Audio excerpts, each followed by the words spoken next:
श्री राम जय जय राम। आनंद रस रत्नाकर 14 जनवरी। आज का पृष्ठ है उद्धव व्रजगमन। ये महर्षि का ग्रंथ है उद्धव व्रजगमन। तो उसी में से 2 प्रसंग लिए हैं। छोटा सा प्रसंग अंत में है। शुरू का प्रसंग है श्री कृष्ण के सुख में ही गोपियों का सुख है, और एक छोटा सा प्रसंग और है व्यवहार में समता। तो पहले जो है श्री कृष्ण के सुख में ही गोपियों का सुख है। इसमें महर्षि कह रहे हैं, मनुष्य में पूर्णता तब आती है जब उसमें सद्भाव माने कर्म की शक्ति पूरी हो, और चिद्भाव अर्थात बुद्धि की शक्ति पूरी हो, और आनंद भाव माने दिल में मजा बना रहे, दिल में आनंद बना रहे। तो तब कहेंगे कि इसमें पूर्णता आ गई। यानी तीनों सत चित्त और आनंद, तीनों भाव। तो सद्भाव से लेंगे कर्म की शक्ति पूरी हो, चित्त भाव से लेंगे बुद्धि की शक्ति पूरी हो, और आनंद भाव से लेंगे कि दिल में आनंद बना रहे।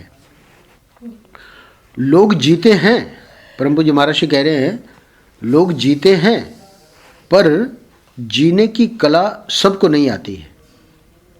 जीने की कला देखनी हो तो एक दृष्टि श्री कृष्ण पर डालो। तो बोले कृष्ण की क्या विशेषता है? तो महर्षि आगे की पंक्ति में कह रहे हैं, ज्ञानी देखना हो तो देख लो, कर्म देखना हो तो देख लो, और उनके जीवन में आनंद देखना हो तो देख लो। तो जो मनुष्य में पूर्णता तब आती है, ये बात जो महर्षि ने कही, तो इसको बता दिया कि ये कृष्ण का जो जीवन है वो सद्भाव, चिद्भाव और आनंद भाव तीनों में पूर्ण है। ज्ञान देखना हो तो देख लो, कर्म देखना हो तो देख लो, जीवन में आनंद देखना हो तो देख लो। अच्छा, हम लोग क्या कर रहे हैं? हम लोग बातचीत में सच्चिदानंद। तो बोले केवल बातचीत करने में सच्चिदानंद होना और अपने जीवन में सच्चिदानंद होना दोनों अलग अलग है। तो बातचीत करने में सच्चिदानंद होना तो आप हमको देख ही रहे हो, है ना? पर जीवन में सच्चिदानंद होना वो कब पता लगेगा? जब कोई विपरीत परिस्थिति आएगी, है कि नहीं? तब पता लगेगा कि हाँ भाई क्यों दोनों अलग अलग हैं। बातचीत में तो हर कोई सच्चिदानंद है, मतलब बन सकता है, पर जीवन में सच्चिदानंद वो कृष्ण का दृष्टांत दिया महर्षि ने। क्यों? क्योंकि जितनी विपरीत परिस्थितियां भगवान की थी, सब में उनकी मुस्कुराहट कभी नहीं छूटी। यहाँ तक कि पूरा यदुवंश खत्म हो गया और फिर भी बैठे थे और आनंद में। तो आखिर सच्चिदानंद का कोई व्यावहारिक रूप होना चाहिए ना। तो इसलिए अपने जीवन की जो रहनी सहनी है वो घर को स्वर्ग बनाने के लिए है। तो जीवन की जो रहनी सहनी है वो घर को स्वर्ग बनाने के लिए है। ये महर्षि क्यों कह रहे हैं? क्योंकि आगे बता रहे हैं कि देखिए क्या क्या कैसे कैसे लोग होते हैं। एक सज्जन है हमारे, कमाई तो बहुत करते हैं, लेकिन रोज चक चक चक चक होती है घर में।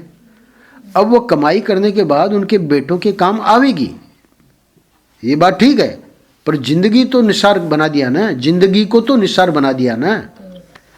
ये रोज चक चक चक चक, तो कमाई जो कर रहे हैं वो तो उनके बेटों के काम आवेगी, वो बात हम मानते हैं, पर जिंदगी क्या काम की रही?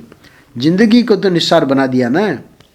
तुम्हारे काम करने की शक्ति हो, कमाई की ताकत हो, तो जीवन में सुख भी होना चाहिए ना। तुम्हारे में होना चाहिए, तुम्हारे में काम करने की शक्ति हो, कमाई की ताकत हो, तो जीवन में सुख भी होना चाहिए ना। अपने सुख को बेचकर, नष्ट करके तुम्हारी कमाई किस काम आवेगी? तो ये एक सज्जन का दृष्टांत देके महर्षि ने समझाया कि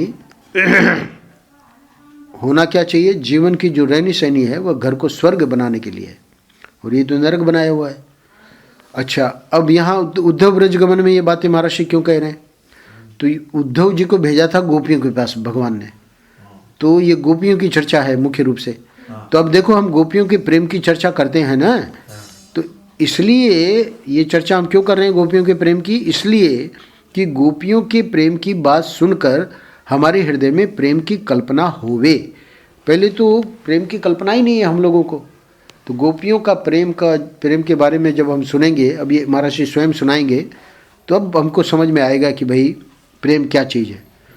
तो ये सुनने से क्या, आप क्यों सुना रहे हैं? बोले कि हम तुम्हारे हृदय का जो रेगिस्तान है उसको हरा भरा बनाने के लिए प्रेम की भक्ति की कथा सुनाते हैं।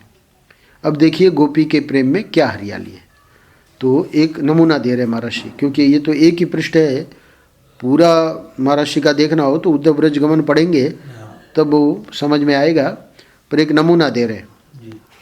गोपी ये बोल रही है कि हम सुखी हैं कि नहीं हैं इसकी फिक्र श्री कृष्ण क्यों करते हैं। हमें खुद इस बात की कोई फिक्र नहीं है कि हमें सुख मिलता है कि नहीं, हमें शांति मिलती है कि नहीं। हमने प्रेम किया था तो इस शर्त पर तो नहीं किया था कि जब सुख मिलेगा शांति मिलेगी तब प्रेम करेंगे। उन्होंने हमें शांति नहीं दी, जलन दी और हमको सुख नहीं दिया, दुख दिया, उसका कोई शिकवा शिकायत हम श्री कृष्ण से नहीं करते हैं। हमने तो प्रेम इसलिए किया है कि हमारे प्यारे श्री कृष्ण को सुख पहुँचे, और यदि उनको मथुरा में सुख पहुँच रहा है तो हमें इसके कारण कोई ईर्ष्या नहीं, कोई स्पर्धा नहीं, कोई दुख नहीं, कोई शिकायत नहीं। तो ये जो गोपी का महर्षि ने बताया कि दृष्टिकोण, तो सनातन देव जी जैसे महापुरुष श्री सनातन गोस्वामी क्या लिखते हैं, वो कहते हैं कि श्री कृष्ण के सुख में ही गोपियों का सुख है। तो हमारा जो सुख है वो अगर स्वार्थ वाला सुख है तब तो फिर उसमें कोई प्रेम वाली बात नहीं आएगी। पर अगर हमारा सुख इस प्रकार है जैसे गोपियों का, कि श्री कृष्ण के सुख में ही गोपियों का सुख है, तब फिर कुछ बात बनेगी। तो इसी बात को समझाने के लिए महाराज श्री कह रहे हैं कि कर्म की शक्ति पूरी हो, सद्भाव अर्थात बुद्धि की शक्ति पूरी हो, चिद्भाव का अर्थात चिद्भाव का अर्थ कर रहे हैं कि बुद्धि की शक्ति पूरी हो यानी सत्संग, और आनंद भाव माने दिल में आनंद बना रहे, मजा बना रहे। तो ठाकुर जी का प्रेम जो है उसमें ये शक्ति है कि वो अपना जो दिल में दिल का जो मजा है, दिल का आनंद है, वो हमेशा बना रहेगा। तो इसी बात को लेकर, क्योंकि बनता है नहीं प्राय, तो एक जो बात मिली थी वो मैंने यहाँ रख दी है, व्यवहार में समता। क्योंकि समता के बाद ही ये जो महर्षि ने अभी निरूपण किया है वो आ पाएगा। समता अगर हमारे में नहीं है तो फिर ये बात बनेगी नहीं। ये जो श्री कृष्ण प्रेम की चर्चा है, यह हृदय को श्री कृष्ण में लगाने की है। ये जो श्री कृष्ण प्रेम की चर्चा है, गोपियाँ इतना कृष्ण से प्रेम करती थी, ये क्यों है? बोले ये हृदय को श्री कृष्ण में लगाने की है। तो हम भी अपने हृदय को श्री कृष्ण में लगावें। जब हमारे जीवन में सबसे ज़्यादा कीमती ईश्वर हो जाता है तब दुनिया की कीमत अपने आप कम हो जाती है।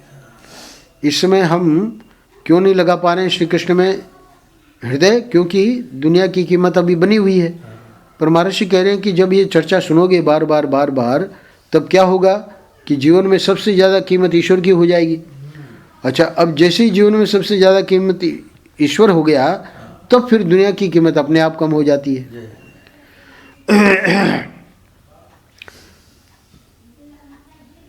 एक लाइन खींच दी ब्लैक बोर्ड पे और मास्टर ने कहा कि इसको बिना मिटाए, इसको बिना छुए, इसको छोटी कर दे।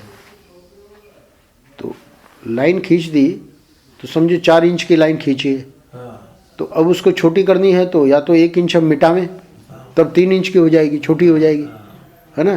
पर शर्त ये रख दी कि इसको मिटाना नहीं है और इसको छोटी करना है।